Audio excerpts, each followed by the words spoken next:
cái tuần hôm nay hiện Pathian thu Zirhovila tia Katlan chu Iram lo theng ro se ti kha hani anga Pathian thu chiarin hingai thang u chanchin tha Mathaya ziak bungruk chang khua ha tang hian lo chiarila chu ti chuan nang ni chuan hetiang hian tong trai ro u kan pa vanani i ming zaum ro se i ram lo thleng ro se i du zong vana an tiang in leyamin ti ro se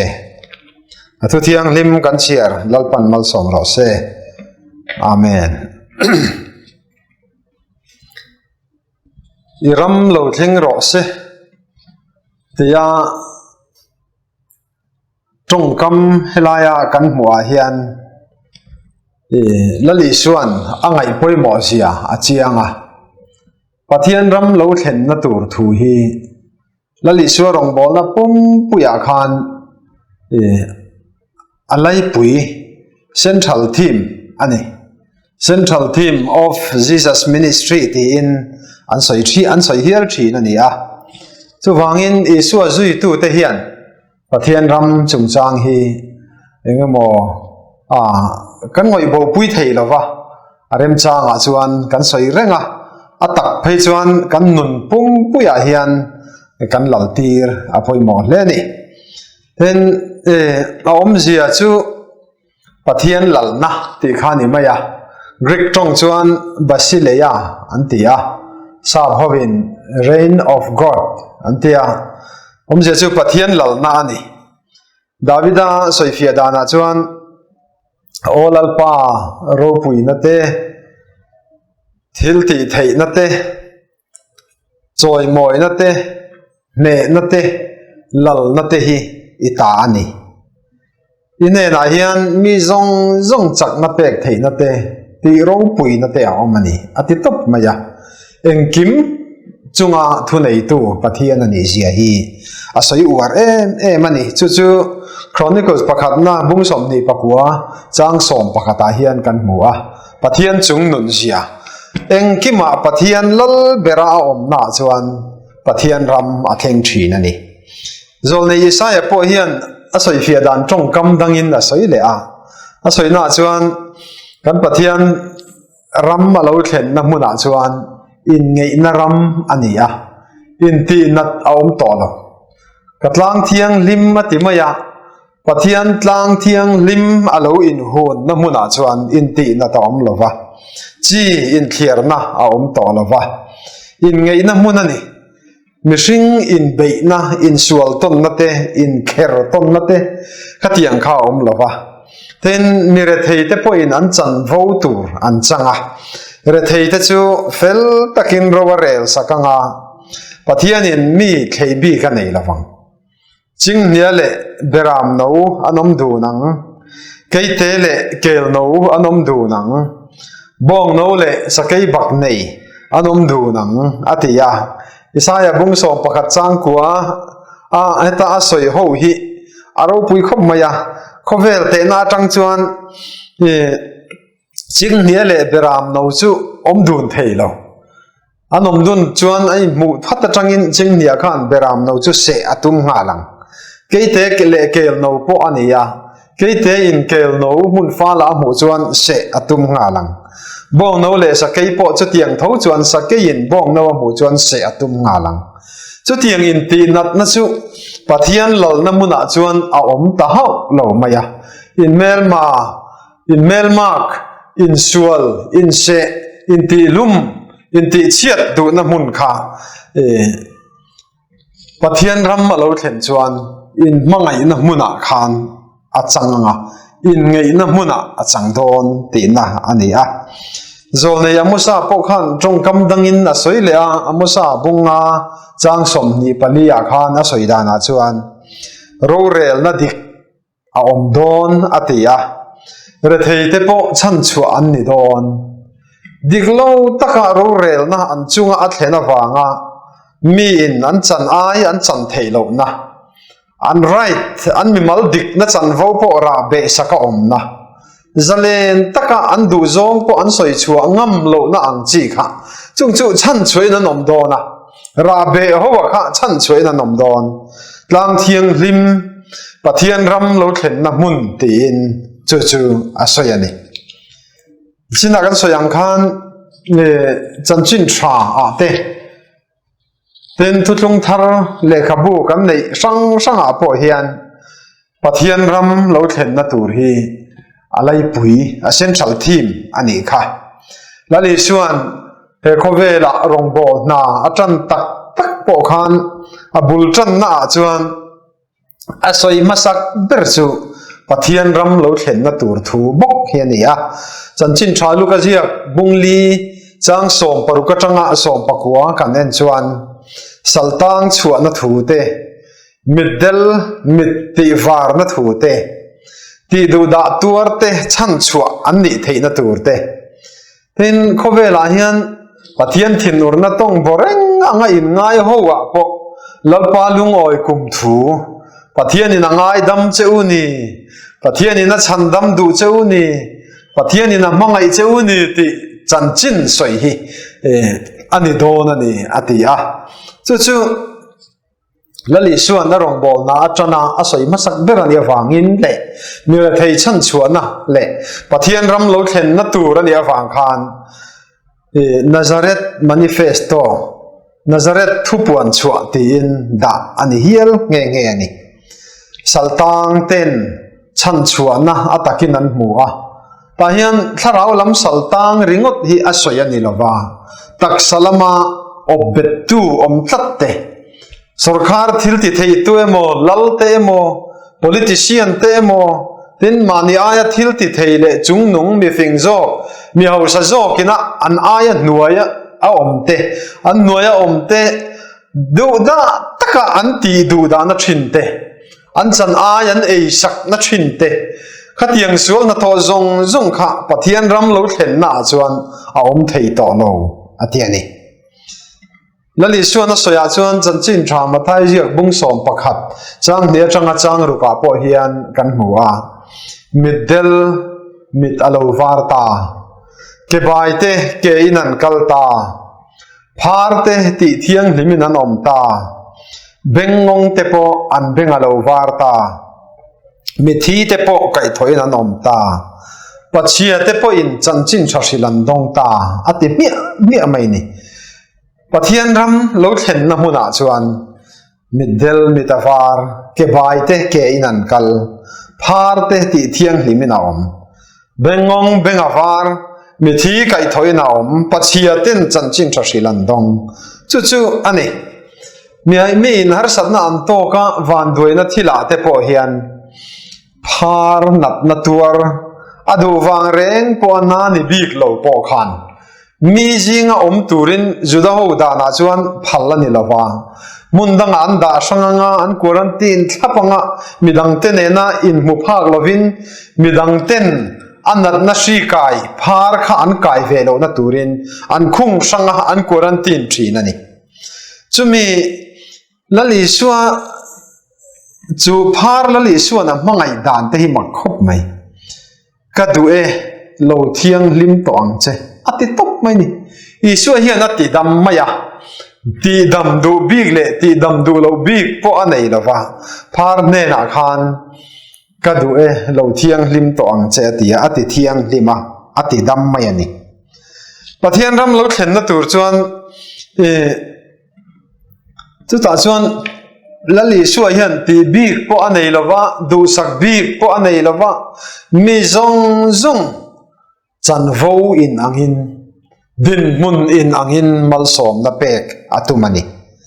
chute chuan henga tanga kan siat thei tak chu chiang tak chu pathian ram chu in ngei na mun ani a mani in phata midang te da poimo na mun ani a in mangai taka nun ho na mun ani a in ti chiat na te om to lo wang khan thamuang taka mi hring kan om thei na mun ani a hausa le re thei in kar zau lu tuk te thu nei na chang tu le e la ya thu nei na nei velo powerless powerful le powerless in kara in thierna zau lutuk ang chi te po kha ti to pinaom in thier san na mun om to lo I signal le in mu sit na te in huat na te a om to lo wa chu chu pathian ram lo thlen na zol le isayan tlang thiang lim ati na mun kha ani a hi tlang thiang lim ka tlang thiang lima chuan in ti na ta om to lo wang ati na hi I suwa lo kal huna ama ne na kan chen huna chau chang turanga hril fi na te om fowa chung ba ka chuan tharau mi in ti deuh te na an soi le be sei thin chu he khovela mi bol lo zong hi pathian in na thian vekanga mi thiang lim te nen kan om ho don kum sang ro kan relanga chu tlang thiang lim ani tuna hian tlang thiang lim nu ni chan thei lo angin an soi hial thina ni ma sela chu tiang chu ani lawa pathian tharau zalen taka oma mi te nuna mi chung kwa kan society ya kan chung kwa pathian in lal berna achan chuan chu tlang thiang lim pathian ram lo thlen na mun chu ani hei mi ten ataka chan an duwa an thira ngaglel takin an be sei thina ring tu te hian kan nga fak ani reng ani theologian pakhat lar tak Jael Mackenzie antia chuan mi anun zong nen zor na pin pathian ne na ain pumpek tak chuan ama khan pathian ramalo thleng mai ani mani in phat nun a chuan pathian ramalo thleng atia the reign of God is established by the free surrender of men through the sovereignty of God ti na soya mi nun in pha nia ma in ngai tlom taka pathian ne na in pek lu na chuan pathian ramalo thleng ti na soya ni lali so zirtir na nen po in mil khop maya chanchin thamar ka zia bung som chang som li panga hian kan mu a mi sing fa pa meu po rong bol saka om turin a local lawa rong bol tur le mitam tak tlan nan anun pezok turin a local atia lali suwa leile wana thu nei na zong nei tu pathian chung nong bera fa pa meu po mi te ti sak tu ringo ta in ngat lovin aman midang tana rong bol atuma in pek zo veka thi khobiala in pek na nun angkha khovela po hian mishing nuna hian million le thil ti thei nia ngai khovel te na changa million le thil ti thei po in ngai tlom taka pathian tan le an mishing pui na noi nung zok thok te zinga po an level pui le an noi atanga dom chho hial ko pa anin pek na chuan pathian ram hi alo thlengani ante chu nun chu a practically na harsia ma se thleng thei ani boxia mishing nun chu nga hian a harsia soitu theologian te pon oma German ram theologian ro pui tak le philosopher ni bok Schleiermacher antia chu na soya chuan pathian ram hi chu Christian te do thu samani mai Kingdom of God is an ideal Christian society atimaya Christian te na ni pui van tlang nun ho na mishing nun ho na atana andu thu sam atia ataka thil thleng har lutuk ani thil theilo chu ti em lawa thil har satakani atia mase har sa ti lai takha pathian tharau thiang lim mi te thin lunga athena pathian in lalna achan chuan thin rimma midang ne na phubala du thin kha ngaidam na thin lung pathian in ron pe a kovela hian thil makha ron thleng thin ani ruk du thin khan ruk lo amania thok chua ka in tau del adu maya midang te tin na thin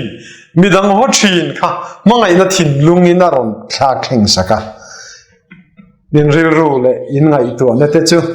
Krista Isua aven sakang cheu ati ang khan pathian ven sak nun an nei na chuan pathian ram hi alo thleng tak tak thei bok si ani India ram theologian lar tak pakhat S Kapen antia chu chuan pathian ram hi mu thei visible ania tin reality of history atia mishing nun kal chho ma na tanga tun thleng po lo kal me kan history kal me ka hian atak takin a thleng thei middle te mitalo varta bengong ten an sheta ti kha ania chu Christian ten nun na hian pathian lo na muna chu na tak taka thlen mewa wangin es ka pen hian apoi mo ber chu tu na hian thil dang zong zong ain lali suwa chan chin tha cross a hian lo kir leang u chan chin tha wanga kan ma son na kong tam tak khi chu khove la hian a om ma se cross hi kan lo hoi san thina cross hi kan lo kal pel thina cross a chuan mishing nun hi ti let lin thotina oma chapo kha in ngai tlom na apet heya mi huat na thinlung kha mangai na ina thak theng saka wangin return to the gospel back to the cross ti hi hian aron soitani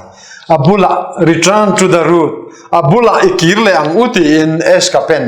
India ram theologian hi chuan mi puite po somna apeng nge ania atak takin pathian mi te singa hian hi man thei a omani le lama chuan hei India ram ma te po hian India ram scholar South India lamami G Robinson a hian ale khabu pakhata chuan 50% of Indian population hi India ram mi pui zong zinga za som nga hi BPL member an nia rethei taka an la om chuan pathian ram la thleng lo ania nga ti top mai ni ante dan kha helaya ke ni tlang mi tena tharau lam ria ya pathian ram kan te na angani tamia la mishing nu na hian mi rethei bi anom tura ni lawa pathian ram a thlen tak tak chun mi hausa in mi rethei ei tura pe tura ni mai ro rel na dik tak tak a thlen chuan tuna po hian central scheme atangin thingtlang mi te mal som na don tur rural benefit tam tak hi scheme tam tak a oma nima se ro rel na adik lo chuan ro rel le thu dei ro rel tu le thu nei tu den pathian thu an oi lawa an mania pathian rama thlen lo chuan thingtlang kho tam tak mi pui chan vo hi an ei ruwa pai bovina oma mamo tu central sarkarina India ram central sarkarina mire theita na aron pek ni na kha miau sale powerful mithil ti thei khan mire thei ne na thlen main tam takhian ei zo thina hei tuna po enarin lo te kan tia job card mangin thil kan tia niza in lo na tura te po khan India sarkar chuan ne mire thein niza ayin lo anga niza lo hi amutura ni ti khani ringot maya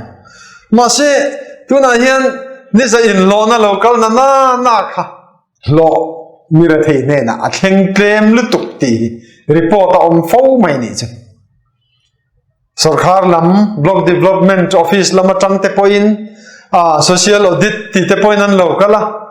niza in lo na hi in ne na in mire thei ten ko khoma in ne na hian is niza lo tur niza chung in lo tur he takin in dongem an ti point dong lo na kha amain chen veng chen khata chu nan lo sil lo ka an ti dong ti in chan vek tur an ti a mire thei ten hi obbe an ni na salut tu khi kan rama hian pathian lung oi na ani lo reng ani diglo takin dong lo pui khan ka dong an ti a sarkar department atanga aron fin fia tu social audit ti tu da chuan mi puin ka dong an ti a an puan chu miau chuan an dong tin an siak mai an ti lo an nei wang ani an mani obbe tu an nei wang ani chu reformation hi kan rama hian kan mamoa liberation theology lali suan mire theiten an chan vodik takhi chang ro se ro rel na dik hilui angin luang sela fel na hi tui pui kang ngai lo angin om ro se ati kha kan rama hian kan mamo dik tak chu ani chu wang chuan ke mani hi village council ho tu te po nianga lal te po anianga local council ho tu te po anianga khatianga rural tu te le politician te po anianga mun sang athil ti thei tu thu nei na le rural na an kuta om chunga diglo taka anti miau chuan biagina te va in khomin khang mi te ka in tirau viau ma se pulpit langa thu soi viau ma se in khom ba na an pin dan chung rila mira thei chan ai an le ruk sak thei na tura chiar kop aru ga chokle thin an ni si chuan pathian ram hi a thleng ngai lovang India ram theologian ro pui tak South India lam mi bokania re thinking group ami milar tak pi chen chaya antia chu chuan pathian ram hi tundin muna chuan India rama hian aleng lovan ti tok mai ni chu eng wangin nge ti chan rural na adik lo chuan pathian rama thleng lovan rural na ziak fel thei tu a khan mire thei chan ai kha dik takina kaltir mai tur ania central lama tanga local na rural na khan dik takati mai tur ania thingklang khotam taka te po health facility om heklo zirna in om anga ngai athua om boruak school boruak institution tharau sikul aniang chi mu thei lo invisible school te hi kan nei tam le lu to ka chu apoi mani thingtlang mi no pang mi re thei zo khopuya om tura in lu man tur po nei lo school tha po lu phak lo school fa tha monthly fee tuition fee sang po pe thei lo khang mi te kha an compulsory education hi so India ram sarkarin mi re thei zong tan free education scheme yes yam sak veka nima sela ke ni rama chuan heng hi achung zong zirtir tu te lo chu zirtir tu te atangin thunei tu te ne na athenan pe a mire thein zirna an chan lo pha ni che India sarkarian dik takin ron en dik sela ava poi don em chu aya poi le zual chu pathian thu tang hian ani mira thei te chan vo tura khove ro rel na mangpo ro rel na tanga mira thei zong theng pha zirna khotina vengtina om tura kan ti te po thunei tu ina mo poisa amu na manga zirtir tu tura sarkari na da po ka khuwa lo kalangai lo poisa cheng chu ti zat min penga ina khan I omanga atok mai kan khuwa sikula mu mal lo anti a sarkari ko ta chun sikula omang ma se an khuwa khana om tlat lo tharau lam sikul invisible school kha atam em mai te po hi pathian thu oi lo nani chutiang anga tak mala tu te hian pathian ko than ho zinga hian pathian mi te zinga hian chan von ne yang mo pulpit sermon soita ka po hian nia kangai lo ke hi chuan India ram a hetiang ang ro rel na diglo taka practical kan kalpui chung hi chuan pathian thu hi kharau lam riei enge mo ni lo a practical ataka kan nun pui thei tur ani tlat lali suan pathian ram lo thlen na asoya kha nichina chiang takin kan tar lang to middel te mit ativar mai pachia te nan chan vo turan chan na mun ni pathian ram ani ti tlatalom iram lo thleng ro se kan ti chuan midang tenen kanom ho na nun ho na anuam turania in rem na nuam tak kan nei turania ini sig na te midang hu phur na te mani masial na te abowanga mi nan chan vo tur dik takan changa mangai nanun takin mire thei chan chu na atan ma an la turania in clear na mun om lovin chuta chuan pathian ram alo thlenganga tlang thiang lim nun chu alo om don ta ni lalpa lungoi kum thu soi turin katlang thiang lima chuan in ti na ta om to lawang in ti chia ta om to lawang hei tak hi thu thlung lui huna zol nei te thu pui ber ta jing ami lali suwa rong bol na po lali suwa rong bol na thu pui lai pui ber a central team akha anita ani te chuan hei mi mal nu na po hian pathian ram thlen na chuan an nu na khan pathian lal ber ringot maya office po hi pathian khong ai na wangin tun lai hian lockdown har sat chungin pathian khong ai na wangin YouTube ministry te po kan kalpui me ka chunga chuan overtime ania ke chuan ka ti theilo antilo kan tho pui te po in time matakin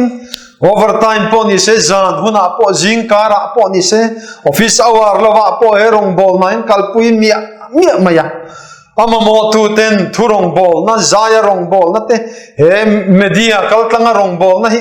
malsom na an lo don theina turani be sein hun khir tak tripui lo thlen kara hian in khom po kan nei theilo li sing nun phunga khailak nun phung zong khailaka sarkar office te chola caution office thleng point khan chol chang te pom chutiang kara po chuan lalpa lungoi kum thu soi turin min ma ni anin phatama ni seom poisa lovin midang ten mal som nan mu theina tur hian anin pe theinia aro pui tho ta sin heng te poi kati tam big chutiang zat lo min pek lo chuan kati theilo ti se khovel te na tang chuan a om thomang ni ma se chutiang anila pathian ram mi thin lunga athen chuan midang tan mal som na ni turin anin pe hey Mizoram ma hian sual lam chanchin soitur po tam taka om rualin mi tha tam tak chanchin soitur po hi oma chung jinga chuan tlem han tarlan ka du chu kan sarkar department sanga officer kan neite sinotin hei Manipur area sum te po min audit turin miaron tir thina en ram thar fila mission fil sang auditor te po aruat thina chung local thin te padna mission fila ka omlaya a local te po kan hanin kom chianga annun an testimony ngai nom ka ti thin chu sarkar na thok te tan da na neya leave rules mumal tak te po an neya chol an nei thei dan te po kha om veka ma se chung kotan chol an la chuan an leave ne yang chun kha aral mai dona chol dang an nei thei don la rong bol na hian ke an pen thei don lo kar khatte a ai reite sumoditin mun danga caution program a pathian rong bolin an chu angai boxi chu wang chuan officer then khat chuan kum khat chunga chol leave ka nei zong hi caution a pathianin ke meeting lo tak hi rong bol turin min duwa ti hian caution mangin mo phur na te min pe a rong bol ka chua theina turin sarkar office a ka leave nei zong hi chu rong bol na atang ka mangani ten ti ni amale chung nun te chu avathuk em ni Manipur area po yan te hi kan en ton turani don lom ni mani basial na mani tana lok na mani nom na tur khoi lai mo picnic spot kan in ti lim na tan lift te man kan cha ka mi tam tak hi chuan ma se pathian ram thlen na an thin lunga pathian ram a thlen to chuan sarkar na thok po ni se li fan nei zong te kha pathian rong bol na tan an pe phal nia an khovela ni tina chanvo benefit an nei veang zong alang te kha pathian tan an la lan le chong ani chung khat chu chung khat mai po ni lo mi tam tak an ni caution mala thusil na chanvo po an chang phak lo then khat chuan Sunday school zirtir tu ni tak nial po an chang phak lo upa le tuan upa ni te chu alak khop mai ni ma se finance committee member aten lo ruat ve a thatin ko sanina ruat angin achol ni khoi mo bera pathian ram tholom la khom huna oma la khom huna chuan chonulama mo ip honna chiar nga langa ya committee member te mo phurna ni Mizorama Christian pachang rual engemaw zat hi chu Delhi a po jin se Mumbai a po jin se la Mundang a po jin se la anti turan jin namuna anti turan zo man lo po in tun chol ni hi pathian ram tholom la khom hunani a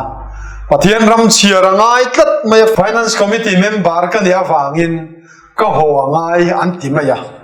vai ram matangin jin sen so thlona chuan man tam tak po ma se chu Krista awangin a thlonin an pe phal ngama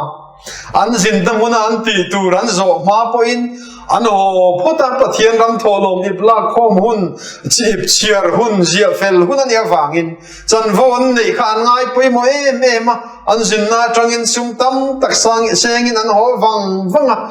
monde ya mo atuk le amo da dang thok turin an kal le mai ka thia chiane mem ka Mizorama bial ka bial luilama kan upa pakhat po first class contractor ania chang chuan China ate foreign ate asum do na wanga ajin trul hun te po ma chang chuan Delhi ate Kolkata ate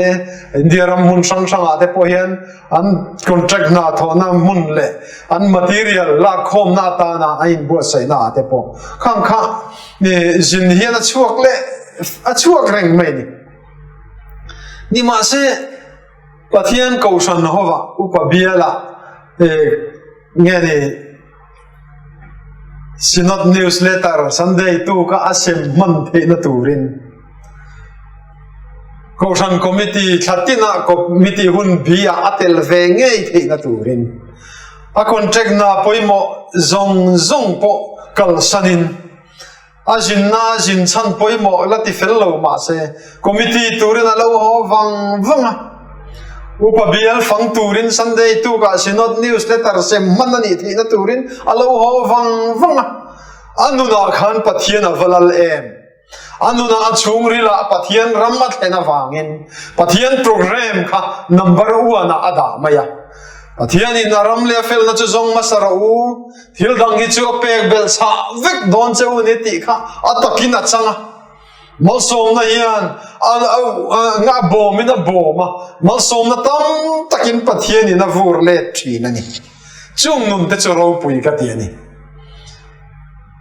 kan mi zo Christian doctor chatak hei puram kan ti a ala phua te po Christian labua lar tak atam mai thalai labi ka te po kan aloma kan dana sa ala phua a testimony anan soi chuan doctor ani ya sarkar doctor ani lai po khan kum khat chunga ni china kan soyang khan leave ani ang zong te po hi Bethel private devotion nei nan kar khat chung te ala ram noya thama te bu ka te phian rial huna manga ti khan trong train Bible sharing to mati boilo turin trong trai na hun phian rial ur sun takina manga pathian pol na nung aneya chunga trong chuan lat ro pui la thuk tak kan rampum pui mizo rampum pui mai ni lo kan mizo pui zo na thak nam dang zong te tan po trong kai tur sab ram kheng po la chen khat pe chon le lin ve hial te po ka pathian hian la tha lo pe mai ni mo le thun kheng hian zo na thak tang mi tam tak te na mi thi na ko har len pui na ta na la kan han sak thin te in khom na le zai khom na leng khom lar mana kan pi le pu te tanga chuai thei lo voi ni theng po kan la chuai thei lo tam tak hi pudam hawate pupate ate pukam la te ang khatiang la phua tu milar ho phuan ten ni chung mi ten neng wangin nge tiang la chuai thei lo hian lo phua thei kan ti chuan pathian tan in pe mi an nia an mani nu na hian pathian ram nasa takina thlenga ro pui takina thlenga ram noya te khang hun lai te chuan mun nuam pom kher lawang ngo dur kara forest aten kala lungpuk chunga aten riaka an trong traya rei tak ni thum kar khat te tha te pon oma chút tiếng ở trong chuan pathian Paul na hi an thonga an mani self quarantine an neram noi pu ka te chung ở trong chuan pathian Paul na nung an ne ya pathian ne na in Paul la thar ro pui tak te alo chuak tamai thina ni chu an la phu zinga mi pakhat phei chu ram kheng le thingan chedong le van nalal lukhum ai in zom le den le salem tharnen han ti te hi chu a theology hi athu glutuka Zorama sap missionary te an ho nuwa Wales rama ZEF zai Paul an zukala Zoram sinod khoar kan tiang hi khangun lai khan ZEF an tia chu mi te zukal chuan sap la le linin amonian zuksa zo sap te missionary Wales rama lo te chuan an ngai thama kan tian meng on an phoka an lo kal hun laya Mizorama missionary an hun laya Mizopa drop ve tak mol ve tak ho kha an mit tha la om ani nge yang ran kheng le thingan chedong le vanalal lukhuma in zom le eden le salem tharnen han ti te Mizopa ir om la chua ka he na theilo Mizopa phu ani theilo wang an ti ni chi ma se takin ani boxi eng wangin nge ni theile ram noya te pu ka te pathian Paulin an nu na in ser sanga pathian ram man ma ni alo thenga pathian Paul na thu tak an nei atangin an ma ni a khan la ro pui tak chuai theilo tlang mi te zong ina kan man thei tura zong na thak